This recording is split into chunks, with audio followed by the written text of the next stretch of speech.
কখন তোমরা মরবা। শোনো, তুমি অপরাধ করিও যদি তোমার মনে হয় আল্লাহ তোমাকে দেখে না, তখন করি। তুমি অপরাধ করিও যদি তোমার মনে হয় আল্লাহ তোমাকে জিজ্ঞেস করবে না, তুমি নিশ্চিত বেঁচে যাবা। তুমি অপরাধ করিও যদি তোমার মনে হয় যে আল্লাহ তোমার জন্য জাহান্নাম নির্ধারণ করবে, আর তুমি আল্লাহকে বলবা আল্লাহ আপনি বললেই হবে না, আমি জাহান্নামে যাবো। যদি এই ক্ষমতার অধিকারী হও তাহলে তুমি অপরাধ করিও।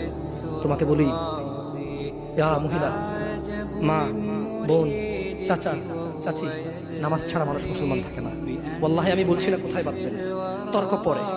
আমি বলছি আপনি নামাজটা স্টার্ট করেন। আমি বলছি না যে তারা ওই 20 রাকাত পড়বেন না 8 রাকাত পড়বেন।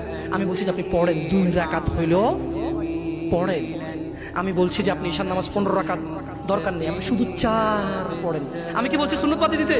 আমি বলছি যে তুমি পড়ছো না, শোনো, ভয় পেও না, ঈশার নামাজ 15 রাকাত তোমার উপরে ফরজ নয়। আমি তোমাকে না করছি না 15 রাকাত পড়তে, আমি বলছি যে তুমি নামাজই পড়ো না, 4 পড়ো।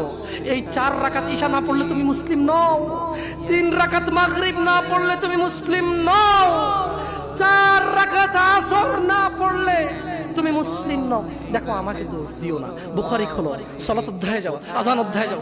আল্লাহর নবী বলেছে তারা ওরা কাফির, ওরা মুশরিক, ওদের আর আমি মুহাম্মদুর রাসূলুল্লাহ সাল্লাল্লাহু আলাইহি ওয়াসাল্লামের উম্মতের মধ্যে পার্থক্য হচ্ছে নামাজ।